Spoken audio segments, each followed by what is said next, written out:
এই রাসমনের বাচ্চা, তোর আমার জুনিয়র কোলে ডাকলি কিসের জন্য? বয়স কি তো করছে আমার কম রে। এই আসলে হয়েছে কি, মানে তোকে যে বন্ধুর কাতারে এনেছি না, এটা ঠিক হয়নি বুঝছিস?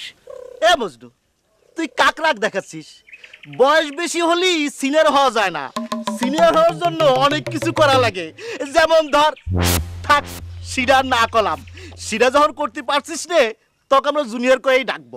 শোন রে মজনু, দোস্ত মনু কিন্তু ঠিক কথাই কয়েছে। তোর ভবিষ্যৎ আমরা এখানে দাঁড়োয় দাঁড়োয় লিখে দিতে পারবো, তুই কোনোদিন সিনিয়র হতে পারবি না।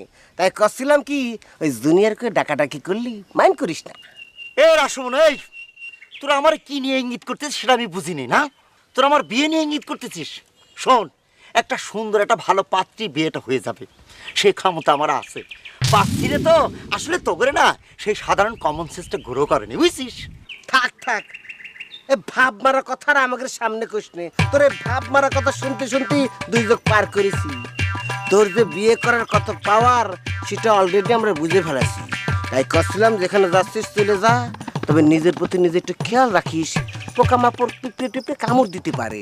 আর একটা কথা করছি, এটা কিন্তু জ্ঞানের কথা। সেটা হচ্ছে কি, তুই যেমন চেহারা সুরত সুন্দর দেখে যোগ্য একটা মেয়ে খুঁজে বেড়াচ্ছিস, ওই মেয়ে পক্ষও কিন্তু হাতে পায়ে গায়ে গতরে সুন্দর একটা যোগ্য স্বামী খুঁজে বেড়াচ্ছে। কি রে, ঠিক কথা করছি না? ঠিক কথা কয়েছিস রাসু। আসলে হয়েছে কি, যেমন চাল ভাত তো তেমনই চাবি। এ রাসমন, এই তোরা যে হারে আমার ইনসার্ট করে চলেছিস, সহ্যের বাইরে চলে যাচ্ছে কিন্তু। আর কিন্তু সহ্য করবো না। তোরা আমার জুনিয়র, বয়সে জুনিয়র, করে দিচ্ছি, সাবধান করে দিচ্ছি, আর কোনোদিন আমার জুনিয়র করে ডাকবি না, ঠিক আছে? ঠিক আছে জুনিয়র। আমার জুনিয়র করছিস কি তুই? ঠিক আছে সিনিয়র। ওকে ওকে।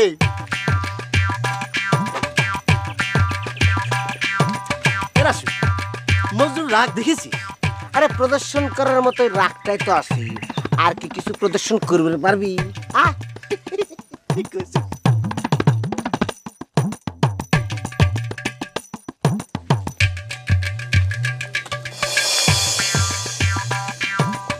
এ ঘটক, এই ঘটক ভাই, খারাপ রে। এই কি হলো? এদিকে আসিস। এই হয়েছেটা কি, হয়েছেটা কি? আপনি আমাকে দেখে মুখ ঘুরে ওদিকে চলে গেলেন কিছু জানি? ইরে বাবা, তুমি কি আমার শালা লাগো না দুলোবাই লাগো যে তোমাকে ফান করে আমি তোমাকে দেখে এদিকে চলে যাবো? হ্যাঁ, আমার বাবা একটা কাজ ছিল, আমি যাচ্ছিলাম দক্ষিণ পাড়ায়, ওখানে একটা জরুরি কাজ, তুমি তো ব্যাঘাত ঘটিয়ে দিলে। শত চেষ্টা করে তোমাকে বিয়ে করতে পারিনি। আর শোনো, তোমার সাথে কথা বলে আমার কোনো ফায়দা হবে না। আর একটা কথা জানো তো, টাইম ইজ মানি, বুঝতে পারিছো? এ ঘটক, এই আমার সাথে কথা বলে আপনার লাভ নাই মানে না কি? হ্যাঁ, আমাকে কি পছন্দ হয় না? আমি একজন পাত্র, আমি বিয়ে করতে চাই, আমি বিয়ে করতে রাজি আছি, আমি এক পায়ে খাড়া এখন। ওরে বাবা, তুমি পাত্র হিসেবে যে ধরনের পাত্রী দরকার সেই ধরনের পাত্রী তো আমার কাছে নেই।